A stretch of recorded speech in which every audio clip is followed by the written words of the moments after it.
At first glance, this might seem like the typical drag strip nestled in the serene, open countryside. You would expect to see racers arrive with their bikes or cars secured to the back of the truck. But on second glance, you'll see that this place is unlike any other racetrack in America. Here, the trucks aren't just for hauling, they're the stars of the show. All of them! That's 8 tires all roasting at once. That's a lot of torque.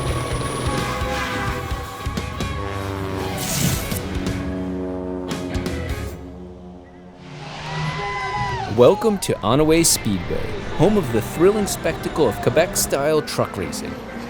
Picture this, short, uphill drags in colossal big rigs. Remember those childhood days of racing toy trucks across the carpet? Well, this is the grown-up, turbocharged, diesel-fueled version of that. Welcome to the real deal.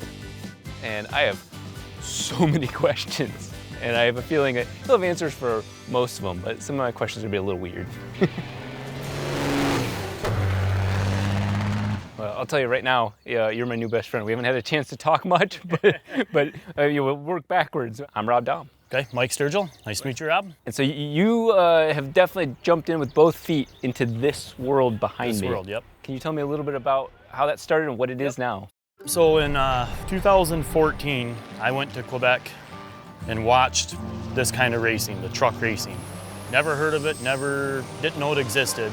And I said, I gotta build a truck. That's the cool, I mean, I'm a truck driver, I own trucks, I have a trucking company. I have to do, the ultimate. So 2015, we built a truck, a race truck, and we raced that on and off for 6-7 years. But in the meantime, in 2017, we bought the racetrack facility there, and it was an oval track. So we bought that, and we measured out the property to see if we could put a truck drag strip, and we could, so we built that, and then we were able to bring this to the United States.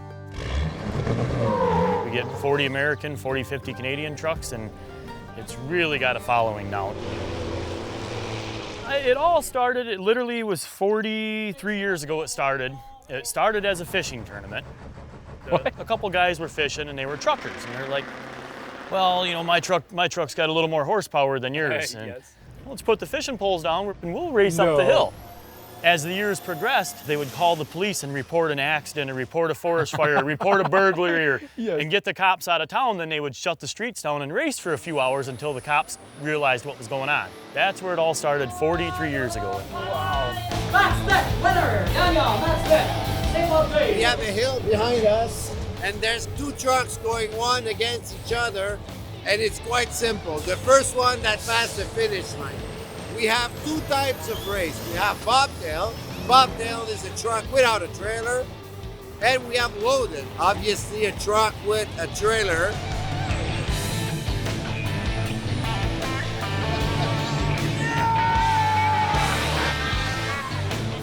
Structure of racing is there's A class, B class, C class.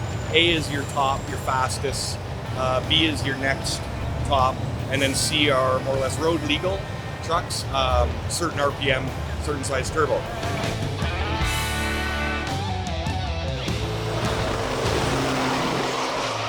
I had like 5 different questions that were like, I wanted to ask you. I was expecting the front row of tires only to move, but all 8. Yeah, we call it full lock. So we got switches in there and everything is locked, entirely solid locked. Wow.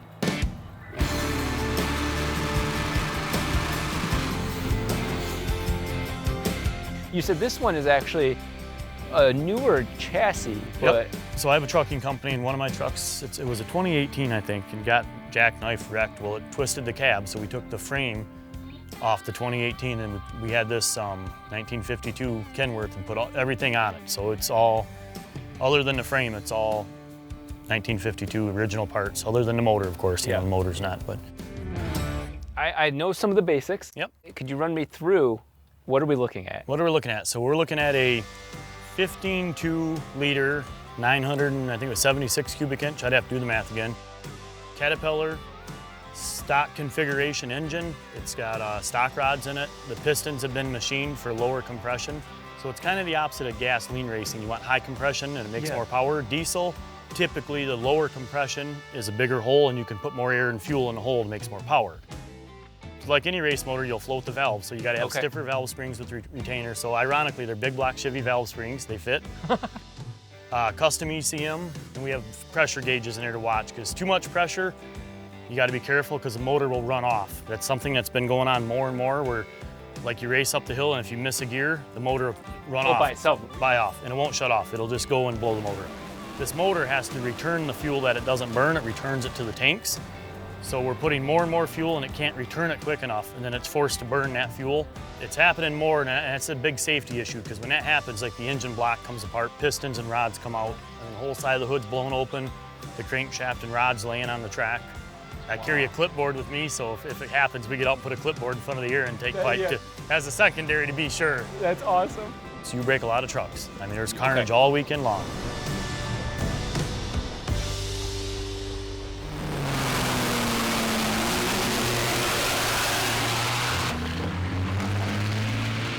That was visceral. They're moving.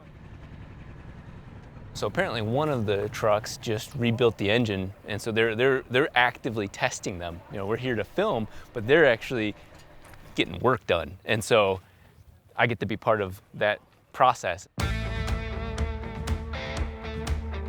So what's really fascinating is people often tell me that the turbos that I use on my 4-rotor RX-7 are from a Caterpillar diesel engine. I thought, okay, cool, yeah, it's a massive turbo. I didn't ever think I would see it really in application, but here they are using the same turbo, but making way more power, because this is the type of vehicle that these turbos are meant for.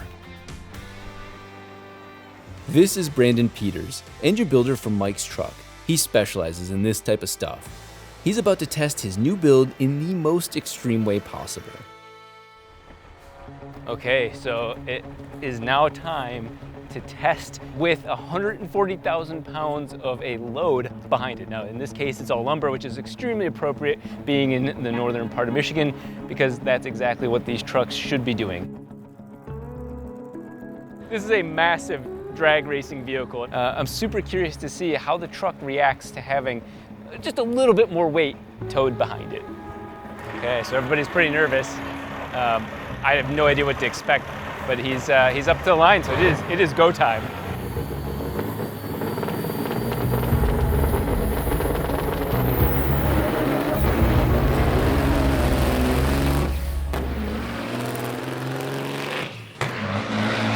I cannot believe that. That's insane. He was accelerating way faster than you ever should with that much weight behind it, and the truck was just buckling and picking up. I'm speechless. That was incredible. Now it is time for me to ride passenger in this monstrosity and see what it is at peak performance without 140,000 pounds behind it. This is a shotgun approach to a very wild, unique motorsport. This is so epic.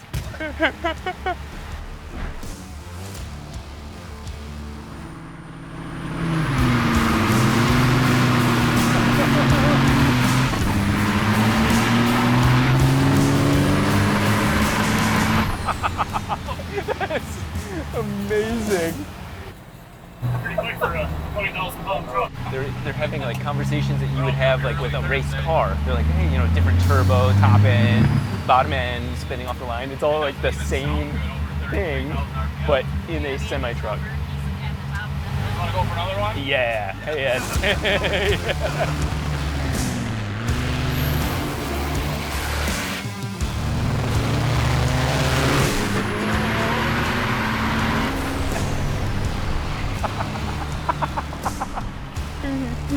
It's incredible because it's like a lumbering giant of a vehicle. Like it's accelerating, but it's also like not smooth, but a fun, wild thing.